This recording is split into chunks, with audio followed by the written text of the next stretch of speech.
Welcome to my home gardening. ನೀವಿಲ್ಲಿ ನೋಡ್ತಾ ಇರೋದು ತೋಟಗಾರಿಕೆ ವಿಜ್ಞಾನಗಳ ವಿಶ್ವವಿದ್ಯಾಲಯ ಬಾಗಲಕೋಟು ತೋಟಗಾರಿಕಾ ಮೇಳ 2024ರಲ್ಲಿ ಹಮ್ಮಿಕೊಂಡಂಥ ಕಾರ್ಯಕ್ರಮದಲ್ಲಿ ಭಾಗವಹಿಸಿದ್ದೆವು. ನಾವು ವೀಕ್ಷಣೆ ಮಾಡಲು ಹೋಗಿದ್ದೆವು. ಅಲ್ಲಿ ನೀವು ನೋಡ್ಬೋದು ಡಿಸೆಂಬರ್ 21, 22, 23ರಂದು ಕೃಷಿ ಹಾರ್ಟಿಕಲ್ಚರ್ ವತಿಯಿಂದ ಒಂಥರ ಕೃಷಿ ಮೇಳ ಅಂತ ಹೇಳ್ಬೋದು, ಅದನ್ನ ಹಮ್ಮಿಕೊಂಡಿದ್ರು. ಆ ಮೇಳದಲ್ಲಿ ವಿಶೇಷತೆಗಳೇನೆಂದರೆ, ಈ ರೀತಿ ಅಲಂಕಾರ ಮಾಡಿದ ಹೂಗಳಿಂದ ನೀವು ಕೃಷ್ಣನ ವಿಗ್ರಹ ನೋಡ್ಬೋದು. ಮತ್ತು ಇಲ್ಲಿ ಡ್ರೈ ಆದ ಹೂಗಳಿಂದ ಮಾಡಿದ ಹೂದಾನಿಗಳನ್ನು ಕೂಡ ನೋಡ್ಬೋದು. ಆ ಮೇಳದ ವಿಶೇಷತೆ ಏನೆಂದರೆ, ಇಲ್ಲಿ ರೈತರಿಗೂ ಮತ್ತು ರೈತ ಮಹಿಳೆಯರಿಗೆ ಯಾವ ರೀತಿ ತಮ್ಮ ಹೊಲದಲ್ಲಿ ಬೆಳೆಯನ್ನು ಬೆಳಿಬೇಕು, ಯಾವ ರೀತಿ ಸಂರಕ್ಷಣೆ ಮಾಡಬೇಕು, ಅದರ ಬಗ್ಗೆ ಮಾಹಿತಿ ತುಂಬ ಚೆನ್ನಾಗಿ ಕೊಡ್ತಾರೆ. ಮತ್ತು ಇದು ತೋಟಗಾರಿಕೆ ಮೇಳ ಆರ್ಥಿಕತೆ ಮತ್ತು ಪೌಷ್ಟಿಕತೆಗಾಗಿ ತೋಟಗಾರಿಕೆ ಅಂತ ಹೇಳ್ಬೋದು. ಆರ್ಥಿಕತೆ ಅಂದರೆ, ನೀವು ಹೊಲದಲ್ಲಿ ಆರ್ಥಿಕತೆಯಾಗಿ ಸಬಲರಾಗಿ ಮಹಿಳೆಯರು ಯಾವ ರೀತಿ ಉತ್ಪನ್ನಗಳನ್ನು ಮಾಡ್ಕೋಬೋದು, ಯಾವ ರೀತಿ ಹೂವಿನ ಕೃಷಿ, ಜೇನು ಕೃಷಿ ಮಾಡ್ಬೋದು, ಮತ್ತು ತಮ್ಮ ಮನೆಗೆ ಬೇಕಾದ ಕಾಯಿಪಲ್ಯಗಳು ಯಾವ ರೀತಿ ಸಾವಯವ ಕಾಯಿಪಲ್ಯಗಳನ್ನು ಮಾಡ್ಕೋಬೋದು, ಮತ್ತು ಈ ರೀತಿ ಹೂಗಳನ್ನು ಬೆಳೆಸಿ ಅವನ ಮಾರಾಟ ಯಾವ ರೀತಿ ಮಾಡಬೇಕು. ಇವತ್ತಿನ ದಿನಗಳಲ್ಲಿ ಹೂಗಳ ಮಾರಾಟ ಕೂಡ ತುಂಬ ಚೆನ್ನಾಗಿ ನಡೀತಾ ಇದೆ. ನಿಮ್ಮ ಹೊಲದಲ್ಲಿ ಅರ್ಧ ಎಕರೆ, 1 ಎಕರೆ ಈ ರೀತಿ ನೀವು ಹೂಗಳನ್ನು ಬೆಳೆಸಿ ಈ ರೀತಿ ಬೊಕ್ಕೆಗಳನ್ನು ಮಾಡಿ ನೀವೊಂದು ಶಾಪ್ ಕೂಡ ತೆರೆಯಬಹುದು ನಿಮ್ಮ ಹೊಲದಲ್ಲಿ ಹಾಕಿಕೊಂಡು. ಇವತ್ತಿನ ದಿನಗಳಲ್ಲಿ ಕೃಷಿ ಮಾಡೋದು ತುಂಬ ಸುಲಭವಾದ ಕೆಲಸ ಆಗಿದೆ. ಯಾಕಂದ್ರೆ ಆಧುನಿಕ ತಂತ್ರಜ್ಞಾನ, ಬೀಜಗಳು, ಗಡ್ಡೆಗಳು ಸಿಗುತ್ತವೆ, ಮತ್ತು ಅದಕ್ಕೆ ಬೇಕಾದ ಸಲಕರಣೆಗಳು ಕೂಡ ಈ ಕೃಷಿ ಮೇಳದಲ್ಲಿ ಬಂದಿರುತ್ತವೆ. ನಿಮ್ಗೆ ಬೇಕಾದ ಅಡ್ರೆಸ್ ಕೂಡ ಸಿಗುತ್ತವೆ, ಮತ್ತು ಫೋನ್ ನಂಬರ್ ಸಿಗ್ತಾವೆ. ಇದರಿಂದ ಯಾವ ರೀತಿ ತೊಂದರೆ ಆಗೋದಿಲ್ಲ. ಮೊದಲು ತುಂಬ ತೊಂದರೆ ಆಗ್ತಿತ್ತು. ಹೂವು ಒಂದು ಕಡೆ ಬೆಳೆದ್ರೆ ಅವು ಸಲಕರಣೆಗಳು ಬೇರೆ ಕಡೆ ಸಿಗ್ತಿದ್ವು, ತುಂಬ ತೊಂದರೆ ಆಗ್ತಿತ್ತು. ಈಗ ಒಂದೇ ಸೂರಿನಡಿ ಎಲ್ಲ ಸಿಗುತ್ತವೆ. ಆದ್ದರಿಂದ ರೈತರು ಈ ರೀತಿ ಎಲ್ಲ ಜಾತಿಯ ಹೂವಿನ ಗಿಡಗಳನ್ನು ಬೆಳೆಸಿ ಈ ರೀತಿ ನೀವು ಬೊಕ್ಕೆ ಸ್ಟಾಲ್ ಕೂಡ ನೀವು ತೆಗಿಬೋದು. ಮತ್ತು ಮ್ಯಾರೇಜ್ ಫಂಕ್ಷನ್ ಇದ್ದಾಗ, ಎಂಗೇಜ್ಮೆಂಟ್ ಇದ್ದಾಗ, ಬರ್ತ್ಡೇ ಇದ್ದಾಗ, ಮತ್ತು ಹೊಸ ಗೃಹ ಪ್ರವೇಶಕ್ಕೆ ಕೂಡ ನೀವು ಈ ಥರ ಹೂವಿನ ಅಲಂಕಾರ ಕೂಡ ನೀವು ಮನೆಗೆ ಮಾಡಿಕೊಡ್ಬೋದು. ಇದರಿಂದ ನಿಮ್ಮ ದುಡ್ಡಿನ ಸಂಗ್ರಹಣೆ ಜಾಸ್ತಿ ಆಗ್ತೈತಿ. ನೀವು ಹೊಲದಾಗ ಬೆಳೆದಿರ್ತೀರಿ ಹೂಗಳನ್ನು, ಅದನ್ನು ಬೇರೆ ರೀತಿ ಮಾರ್ತೀರಿ.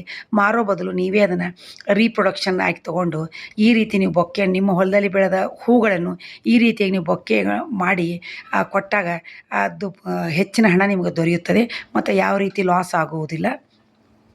ಈ ರೀತಿ ನೀವು ಹೂವಿನ ಕೃಷಿಯನ್ನು ತುಂಬ ಆಕರ್ಷಣೀಯವಾಗಿ ಎಲ್ಲ ರೀತಿಯ ಹೂವಿನ ಕೃಷಿಯನ್ನು ನೀವು ಮಾಡ್ಬೋದು. ಮತ್ತು ಈ ರೀತಿ ಸಣ್ಣ ಸಣ್ಣ ಸಸಿಗಳನ್ನು ಕೂಡ ನೀವು ಪಾಕೆಟ್ನಲ್ಲಿ ಹಚ್ಚಿ ಅದನ್ನು ಕೂಡ ಮಾರಾಟ ಮಾಡ್ಬೋದು. ಇಲ್ಲಿ ನೋಡಿ ಯಾವ ರೀತಿ ಅಲಂಕೃತವಾಗಿ ಗರುಡ ವಾಹನವನ್ನು ಮಾಡಿದ್ದಾರೆ. ಮೆಣಸಿನಕಾಯಿಯಿಂದ, ಕೆಂಪು ಮೆಣಸಿನಕಾಯಿಯಿಂದ ಗರುಡ ವಾಹನ ಮಾಡಿದ್ದಾರೆ. ಮತ್ತು ಇಲ್ಲಿ ನೋಡ್ಬೋದು ನೀವು ವಿವಿಧ ರೀತಿಯ ತರಕಾರಿಗಳನ್ನು ಬೆಳೆದ ರೈತರು ಅಥವಾ ರೈತ ಮಹಿಳೆಯರು ಬೆಳೆದ ಆ ಬೆಳೆಗಳನ್ನು ವೀಕ್ಷಣೆಗಂತ ಇಟ್ಟಿದ್ದರು. ನಾನಾ ಥರದ ಹಣ್ಣುಗಳು, ಮತ್ತು 1 ವೆರೈಟಿ ಇಲ್ಲ 5-6 ವೆರೈಟಿ ಬಾಳೆ ನೋಡ್ಬೋದು ನೀವು. 4-5 ವೆರೈಟಿ ಬಾಳೆಹಣ್ಣುಗಳನ್ನು, ನೇಂದ್ರ ಬಾಳೆ, ಮತ್ತು ಚಿಪ್ಸ್ ಮಾಡೋ ಬಾಳೆ ಬೇರೆ, ಮತ್ತು ತಿನ್ನೋ ಬಾಳೆ ಬೇರೆ, ಏಲಕ್ಕಿ ಬಾಳೆ ಬೇರೆ, ಜವಾರಿ ಬಾಳೆ ಬೇರೆ, ಕೆಂಪು ಬಾಳೆ ಬೇರೆ, ಮತ್ತು ಯಾವ ರೀತಿ ಬಾಳೆಗೊನೆಗಳಲ್ಲಿ ಎಷ್ಟು ಫಲವತ್ತಾಗಿ ಬಿಟ್ಟಿದೆ ಅಂತ ಅವನು ಕೂಡ ನೋಡ್ಬೋದು. ಇಲ್ಲಿ ಫ್ಲವರ್ನಲ್ಲಿ ಯಾವ ರೀತಿ ನೀವು ಅರೇಂಜ್ಮೆಂಟ್ ಮಾಡಬೇಕು ಅನ್ನೋದು ಕೂಡ ಇಲ್ಲಿ ವೀಕ್ಷಣೆಗಂತ ಇಟ್ಟಿದ್ದಾರೆ. ನೀವು ಈ ರೀತಿ ನಿಮ್ಮ ಮನೆಯಲ್ಲಿ ಡೆಕೋರೇಟಿವ್ ಆಗಿ ನೀವು ಮಾಡ್ಕೋಬೋದು ಸ್ವಂತವಾಗಿ, ಅಥವಾ ಈ ರೀತಿ ಬಿಸ್ನೆಸ್ ಕೂಡ ನೀವು ಮಾಡ್ಬೋದು. ಈ ರೀತಿ ಹೂ ಸಿಗ್ತಾವಂತಂದ್ರೆ ಇಲ್ಲಿ ನಮ್ಮ ಬಾಗಲಕೋಟೆ ವಿಭಾಗಕ್ಕೆ ಈ ರೀತಿ ನೀವು ಬೊಕ್ಕೆ ಮಾಡಿ ಕೊಡುವಂಥ ಪದ್ಧತಿ ಇನ್ನೂ ಜಾಸ್ತಿ ಬಂದಿಲ್ಲ. ಮುಂದಿನ ದಿನಗಳಲ್ಲಿ ಬರ್ಬೋದು. ಇಲ್ಲಿ ನೋಡಿ ಎಲ್ಲ ಥರದ ಕಾಯಿಪಲ್ಯಗಳಿಂದ ಒಂದು ಹುಡುಗಿ ಮಾಡಿದ್ದಾರೆ. ಒಂದು ಹುಡುಗಿ ಮಾಡಿ ಒಂದು ಕೈಯಲ್ಲಿ ಕಾಯಿಪಲ್ಯ ಕೊಟ್ಟಿದ್ದಾರೆ, ಒಂದು ಕಡೆ ದುಡ್ಡು ಕೊಟ್ಟಿದ್ದಾರೆ.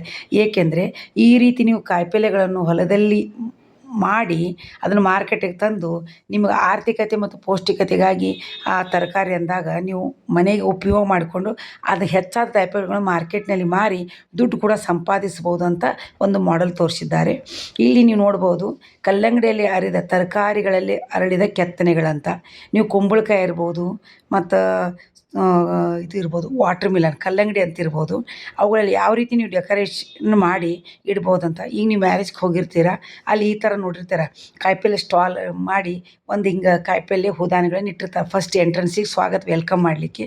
ಈ ರೀತಿ ನೀವು ಮಾಡಿ ಕೂಡ ಇದು ಕಲೆಯನ್ನು ಕಲಿತು ಈ ರೀತಿ ಕೂಡ ನೀವು ಮಾಡಿಕೊಡ್ಬೋದು. ಇಲ್ಲಿ ನೋಡ್ಬೋದು ನೀವು ಕೆಂಪು ಮೆಣಸಿನ್ಕಾಯಿ, ಹಳದಿ ಮೆಣಸಿನ್ಕಾಯಿ, ಹಸಿರು ಮೆಣಸಿನ್ಕಾಯಿ, ಮತ್ತು ಎಲ್ಲ ರೀತಿಯ ಕಾಯಿಪಲ್ಯಗಳು ಜುಕುನಿ ಇರ್ಬೋದು, ಮತ್ತು ಲೆಟೂಸ್ ಇರ್ಬೋದು, ಎಲ್ಲ ಕಾಯಿಪಲ್ಯಗಳು ಶತಾವರಿ ಎಲ್ಲ ಹಸಿ ಜುಕುನಿ, ಹಸಿರು ಜುಕುನಿ, ಹಳದಿ ಜುಕುನಿ ಎಲ್ಲ ಜುಕುನಿಗಳನ್ನು ನೋಡ್ಬೋದು. ಈ ಜುಕುನಿ ಗಿಡ ಹೆಂಗೆ ಅಂತಂದ್ರೆ ಜಸ್ಟ್ ನೀವು ಸೌತೆಕಾಯಿ ಗಿಡ ಇದ್ದಂಗೆ ಇರ್ತದೆ, ಅದು ಜಾಸ್ತಿ ಉದ್ದ ಬೆಳೆಯಂಗಿಲ್ಲ. ಇಲ್ಲಿ ನೋಡ್ಬೋದು ಸಮ್ಮರ್ ಸ್ಕ್ವ್ಯಾಶ್ ಅಂತ ಒಂದು ಕಾಯಿಪಲ್ಯ ಇದೆ. ಯಾವ ರೀತಿ ಇದೆ ಅಂತ ಗಡ್ಡೆ ಬೆಳ್ಳಗೆ. ಇದು ನಮ್ಗೆ ಹೊಸ ಅನುಭವ. ಈ ಥರ ಕಾಯಿಪಲ್ಯ ನೋಡಿದ್ದಿಲ್ಲ. 3-4 ಹೊಸ ಕಾಯಿಪಲ್ಯ ನೋಡಿದ್ವಿ. ಇಲ್ಲಿ ಕೆಂಪು ಆಲೂಗಡ್ಡೆ ನೋಡ್ಬೋದು ನೀವು, ಬಳ್ಳೆ ಆಲೂಗಡ್ಡೆ ನೋಡ್ಬೋದು. ವಿವಿಧ ರೀತಿಯ ತರಕಾರಿಗಳನ್ನು ರೈತರು ಯಾವ ರೀತಿ ಹೊಲದಲ್ಲಿ ಬೆಳಿಬೋದು ಮತ್ತು ಹೆಚ್ಚಿನ ಮಾಹಿತಿಯನ್ನು ಅವರು ಕೊಡ್ತಾರೆ. ಮತ್ತು ಇಲ್ಲಿ ತೋಟದ ವಿಶೇಷತೆ ಏನಂದ್ರೆ ಪೌಷ್ಟಿಕತೆಗಾಗಿ ತೋಟಗಾರಿಕಾ ಬೆಳೆಗಳನ್ನು ಯಾವ ರೀತಿ ಬೆಳಿಬೇಕು, ಸಸ್ಯ ಸಂರಕ್ಷಣೆಯನ್ನು ಯಾವ ರೀತಿ ದ್ರೋಣಗಳ ಬಳಕೆ ಮಾಡಿ ಬಳಸ್ಬೋದು ಅದ್ರ ಸ್ಟಾಲ್ ಇತ್ತು. ತೋಟಗಾರಿಕೆಯಲ್ಲಿ ನಿಖರವಾದ ಬೇಸಾಯ ಯಾವ ರೀತಿ ಮಾಡ್ಬೋದು, ಸಂರಕ್ಷಿತ ಬೇಸಾಯ ಯಾವ ರೀತಿ ಮಾಡ್ಬೋದು, ನೀರು ಸಂರಕ್ಷಣೆ ಯಾವ ರೀತಿ ತಂತ್ರಜ್ಞಾನವನ್ನು ಅಳವಡಿಸ್ಕೊಳ್ಬೇಕು, ಆರ್ಥಿಕತೆಗಾಗಿ ಪರ್ಯಾಯ ಬೆಳೆಗಳ ಆಯ್ಕೆ ಹೆಂಗೆ ಮಾಡ್ಕೋಬೇಕು, ಮತ್ತು ಜೇನು ಕೃಷಿ, ಮಧುವನ ಪ್ರದರ್ಶನ ಮತ್ತು ಕೃಷಿ ಯಂತ್ರೋಪಕರಣಗಳ ಪರಿಕರಗಳ ಪ್ರದರ್ಶನ ಇತ್ತು. ಮತ್ತು ಯಾವ ರೀತಿ ತೋಟಗಾರಿಕಾ ಉತ್ಪನ್ನಗಳನ್ನು ಮೌಲ್ಯವರ್ಧನೆ ಮಾಡಿ ಯಾವ ರೀತಿ ನೀವು ಮಾರಾಟ ಮಾಡಬಹುದು, ಮತ್ತು ಪದವಿ ವಿದ್ಯಾರ್ಥಿಗಳ ಉತ್ಪನ್ನಗಳ ಪ್ರದರ್ಶನ ಮತ್ತು ಮಾರಾಟ ಮಳಿಗೆ ಇಟ್ಟಿದ್ದರು. ಮತ್ತು ಕೃಷಿ ಯಂತ್ರೋಪಕರಣ ಮತ್ತು ಪರಿಕರಗಳ ಪ್ರದರ್ಶನ ಇಟ್ಟಿದ್ದರು. ಶ್ರೇಷ್ಠ ತೋಟಗಾರಿಕಾ ಇಲಾಖೆ ವತಿಯಿಂದ ರೈತರಿಗೆ ಪ್ರಶಸ್ತಿ ಪ್ರದಾನ ಕಾರ್ಯಕ್ರಮ ಇತ್ತು. ಮತ್ತು ಕೃಷಿ ಹೊಂಡ ಯಾವ ರೀತಿ ಮಾಡ್ಕೋಬೇಕು, ಮತ್ತು ತುಂತುರು ನೀರಾವರಿ ಮತ್ತು ಹನಿ ನೀರಾವರಿ, ಇಲ್ಲಿ ಬೆಳೆದ ಕಾಯಿಪಲ್ಯಗಳನ್ನ ಯಾವ ರೀತಿ ನೀವು ಮಾಡ್ಬೋದಂತ ಇಲ್ಲಿ ನೋಡ್ಬೋದು ನೀವು. ಗೆಣಸಿನಲ್ಲಿ ನಾನಾ ಥರದ ಇದೆ. ಮತ್ತು ಇಲ್ಲಿ ನೋಡ್ಬೋದು ಎಲಿಫೆಂಟ್ ಬೂಟ್ ಅಂತ ನೋಡ್ಬೋದು. ಇನ್ನೊಂದು ಇದರಿಂದ ಈ ಗಿಡ ತೋರಿಸ್ತಿಲ್ಲ, ಉದ್ದನ ಗಿಡ, ಇದು ಸಾಬುದಾನಿ ಮಾಡೋ ಗಿಡ. ಇದು ಒಂಥರ ಗಿಡ. ಆಮ್ಯಾಗ ಸುವರ್ಣಗಡ್ಡೆ ಐತಿ, ಮತ್ತು ಎಲಿಫೆಂಟ್ ಬೂಟು, ಮತ್ತು ಆಲೂಗಡ್ಡೆಯಲ್ಲಿ ವೆರೈಟಿ ಆಲೂಗಡ್ಡೆಗಳು, ಗೆಣಸಿನಲ್ಲಿ ವೆರೈಟಿ.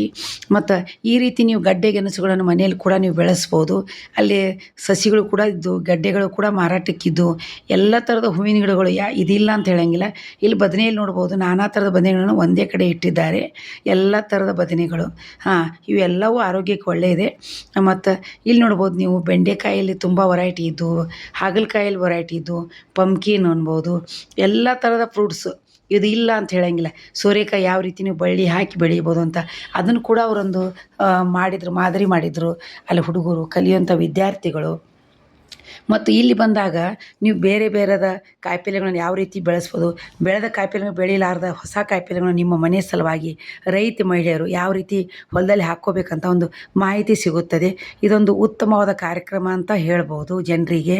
ಯಾಕಂದ್ರೆ ಅಲ್ಲಿ ಇಲ್ಲಿ ಅಡ್ಡಾಡೋಕ್ಕಿಂತ ಈ ಥರ ನೀವು ಕೃಷಿ ಮೇಳ, ಕೃಷಿ ಪ್ರದರ್ಶನ ಮತ್ತು ಇದು ಹಾರ್ಟಿಕಲ್ಚರ್ ಸೈನ್ಸ್ ವತಿಯಿಂದ ಹಮ್ಮಿಕೊಂಡಂಥ ಕಾರ್ಯಕ್ರಮಗಳು, ಈ ರೀತಿಯ ಕಾರ್ಯಕ್ರಮಗಳನ್ನು ನೀವು ವೀಕ್ಷಣೆ ಮಾಡಿದಾಗ ಜೀವನಕ್ಕೊಂದು ಉಪಯೋಗವಾಗುವಂಥ ಒಂದು ಅಂಶ ಇರ್ತೈತಿ. ಮತ್ತು ಖಾಲಿ ಪೀಲಿ ಕೆಲಸ ಮಾಡೋಕ್ಕಿಂತ ನಿಮ್ಮ ಹೊಲದಲ್ಲಿ ನೀವು ದುಡಿದು ನಿಮಗೆ ಬೇಕಾದ ಕಾಯಿಪಲ್ಯಗಳನ್ನು ಮನೆಗಳಲ್ಲಿ ನೀವು ಬೆಳೆಸ್ಕೋಬೋದು. ಗೆಡ್ಡೆ ಗೆಣಸುಗಳನ್ನು ಬೆಳೆಸ್ಬೋದು, ಹನಿ ನೀರಾವರಿ ಪದ್ಧತಿ ಮಾಡ್ಕೋಬೋದು. ಮತ್ತು ಈಗಂತೂ ಭಾಳ ಈಸಿಯಾಗೈತಿ ಕೃಷಿ ಮಾಡೋದು. ಸಾವಯವ ಕೃಷಿಯಲ್ಲಿ ಹಣ್ಣಿನ ಬೆಳೆಗಳ ಯಾವ ರೀತಿ ಮಾಡಬೇಕು, ತರಕಾರಿ ಮತ್ತು ಹೂವುಗಳ ಬೆಳೆಗಳನ್ನ ಯಾವ ರೀತಿ ಮಾಡ್ಬೋದು. ಇಲ್ಲಿ ನೀವು ನೋಡ್ತಾ ಇರ್ಬೋದು ಅಡಿಕೆ ಮರದಿಂದ ಮಾಡಿದ ತಟ್ಟೆಗಳು ಮತ್ತು ಬಾಳೆ ದಿಂಡಿನಿಂದ ಮಾಡಿದ ಉಪಕರಣಗಳು. ಇವತ್ತು ಯಾವುದೇ ಒಂದು ಕೃಷಿ ಮಾಡ್ಬೇಕಾದ್ರೆ ಯಾವುದೂ ಉತ್ಪನ್ನ ವೇಸ್ಟ್ ಆಗೋದಿಲ್ಲ. ಅದನ್ನು ರೀಪ್ರೊಡಕ್ಟಿವ್ ಆಗಿ ಮಾಡಿಕೊಂಡು ಬೇರೆ ಉತ್ಪನ್ನಗಳನ್ನು ಮಾಡ್ಬೋದು. ಮತ್ತು ಈ ರೀತಿ ಮಹಿಳೆಯರು ಉತ್ಪನ್ನಗಳು ಮಾಡಿದಾಗ ಸಬಲೀಕರಣವಾಗುತ್ತದೆ. ಮತ್ತು ಇಲ್ಲಿ ನೋಡ್ಬೋದು ನೀವು ಕೋಲಿಯಸ್ ಗಿಡಗಳನ್ನು ಮತ್ತು ಹೂವಿನ ತೋಟವನ್ನು ಯಾವ ರೀತಿ ಮಾಡಿದ್ದಾರೆ, ಅದಕ್ಕೆ ಮತ್ತು ಬೇಕಾದ ನೇಮ್ ಪ್ಲೇಟ್ ಕೂಡ ಕೊಟ್ಟಿದ್ದಾರೆ. ರೈತ ಮಹಿಳೆಯರು ಈ ರೀತಿ ತಮ್ಮ ಹೊಲದಲ್ಲಿ ಈ ಥರ ಬೆಳೆಗಳನ್ನು, ಈ ಥರ ಹಣ್ಣಿನ ಗಿಡಗಳು, ಹೂವಿನ ಗಿಡಗಳು ಮತ್ತು ಕೋಲಿಯಸ್ ಪ್ಲ್ಯಾಂಟ್ ಬೆಳೆದು ತಾವೇ ಒಂದು ಗಿಡದ ನರ್ಸರಿ ಕೂಡ ತೆಗಿಬೋದಂತ ಹೇಳ್ತೀನಿ. ಈ ಥರ ವೀಕ್ಷಣೆ ಮಾಡಿ ಇದರ ಸದುಪಯೋಗ ಪಡಿಸ್ಕೋಬೇಕಂತ ಎಲ್ಲ ನಮ್ಮ ರೈತ ಮಹಿಳೆಯರಿಗೂ ಮತ್ತು ಮಹಿಳೆಯರಿಗೂ ಹೇಳುತ್ತೇನೆ. ನನ್ನ ವಿಡಿಯೋ ಲೈಕ್ ಆಗಿದ್ದರೆ ಶೇರ್ ಮಾಡಿ, ಸಬ್ಸ್ಕ್ರೈಬ್ ಮಾಡೋದನ್ನು ಮರೆಯಬೇಡಿ.